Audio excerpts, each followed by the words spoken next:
아멘. 오늘 읽은 본문의 말씀은 우리의 말, 언어 생활에 대해서 가르치고 있는 본문의 말씀입니다. 잠언서에는 여러 가지 주제들이 등장을 하고 있는데요. 그 중에서 중요하게 다루고 있는 주제 중 한 가지가 바로 이 말, 우리의 언어에 대한 부분인 것 같습니다. 우리는 흔히 그저 말하는 것이 의사 전달하는 것, 의사 전달의 도구 중 하나다 생각하며 살아갈 때가 많습니다. 하나 지혜자는 우리에게 말합니다. 우리에게 죽고 사는 것이 우리의 말에 달려 있는데, 죽고 사는 것이 우리의 혀에 달려 있을 수도 있을 것인데, 그러므로 우리는 늘 말하는 것, 우리의 혀와 입술을 사용하는 것에 주의하며 관심을 가질 필요가 있겠다 권면하며 도전한 것을 볼 수가 있습니다. 말을 잘 다스리는 자가 지혜로운 인생입니다. 더 나아가서는 하나님을 영화롭게 하며 그분의 뜻을 이루어가는 삶을 살아갈 수 있을 것인데, 그러면 어떤 말을 하는 사람, 어떤 언어 생활을 하는 것이 하나님께서 기뻐하시는 것일까? 오늘 본문을 통해서 몇 가지로 함께 묵상해 보았으면 좋겠습니다. 먼저 오늘 말씀을 통해서 깨닫게 되는 지혜로운 말, 하나님의 영광을 드러내는 우리의 언어 생활 어떤 것일까? 불을 키우는 말이 아니라 불을 끄는 말을 하는 자, 시비를 더 키우는 자가 아니라 화평과 화해를 일으키는 말을 감당하는 것, 그것이 바로 지혜로운 자의 삶의 모습일 것이다. 여러분 기억하시면 좋겠습니다.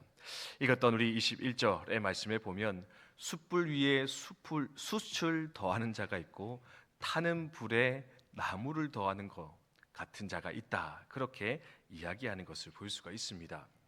숯불 위에 숯불을 놓으면 어떻게 됩니까? 당연히 불이 커지기 마련입니다. 불 위에 나무를 놓으면 어떻습니까?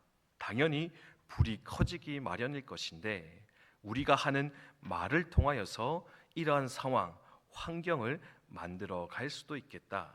지혜자는 우리 가운데 권면하며 가르치는 거 볼 수 있다라는 겁니다.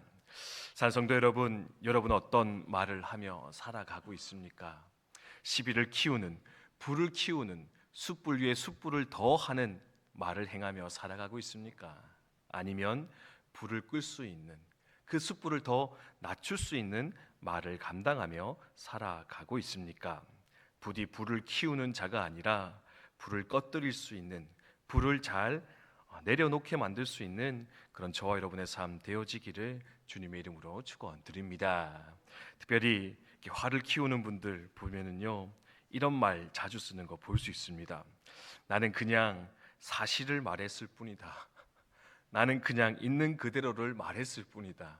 네, 진실을 말하는 것도 중요한데요. 더 중요한 것이 뭐냐면은 상황과 환경에 적절한 말을 하는 것.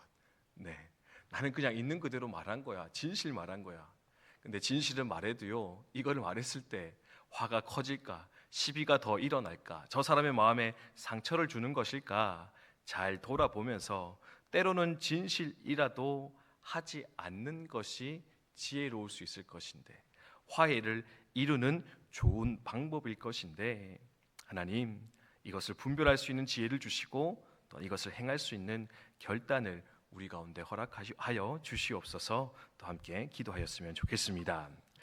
그래서 두 번째로 또 깨닫게 하는 것은 뭐냐? 험담은 달콤하지만 무서운 죄일 수 있다. 여러분 기억하시면 좋겠습니다. 남의 말을 하는 것, 그것이 바로 험담인데요. 오늘 어떤 22절의 말씀에 보면 남의 말 하기를 좋아하는 자의 말은 별식 같아서 뱃속 깊은 데로 내려간다 이야기하는 걸 볼 수가 있습니다. 아주 맛있는 음식이라서 우리 뱃속에, 우리의 내면으로 깊이 들어오기 마련이라는 겁니다. 근데 문제는 뭡니까? 그것이 우리의 영혼을, 우리의 관계를 깨뜨리는 무서운 원인이 되어서 우리 삶 가운데 작용할 수 있을 것인데, 그러니 험담하는 것이 아니라 격려하며 살리는 말을 통하여서 이 땅을 살아갈 필요가 있겠다. 우리 돌아보며 생각할 수 있다라는 겁니다. 나를 괴롭게 만드는, 나를 더럽히는 말이 아니라, 상대를 죽이는 말이 아니라 위로와 격려의 말, 살리는 말, 칭찬의 말을 통하여서 또한 더욱더 아름다운 관계를 세워가시는 저 여러분 되셨으면 좋겠습니다. 마지막으로 오늘 어떤 23절 이하의 말씀에서는 거짓의 말에 대해서 또한 경고하며 가르치는 것을 볼 수가 있습니다. 거짓말하는 것, 사람의 기분을 좋게 만들 수도 있고 상황을 적당히 회피하여 넘어갈 수도 있게 만들어줍니다.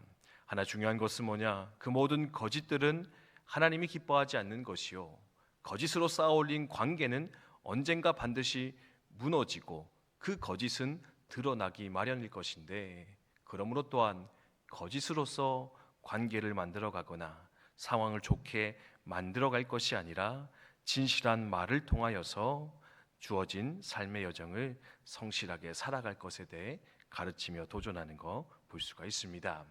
진실의 말로써 또한 여러분의 삶과 관계를 아름답게 세워가는 저 여러분 우리 모두 되시기를 주님의 이름으로 축원드립니다. 말씀 마무리합니다. 하나님께서는 우리의 말을 통해서 우리의 삶 가운데 하나님의 영광이 드러나기를 원하는 거 볼 수가 있습니다.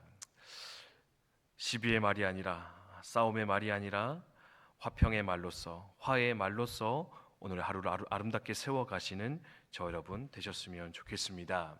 험담하는 것이 아니라, 다른 사람을 비난하는 것이 아니라 있는 그대로를 사랑해주며 격려하며 위로해주는 말로써 관계를 세워가는 우리를 되었으면 좋겠고요. 진실한 말을 통하여서 하나님의 영광을, 그리고 내게 허락하신 귀한 삶의 관계들을 또한 잘 지켜나갈 수 있는 저 여러분 우리 모두 되시기를 주님의 이름으로 축원드립니다.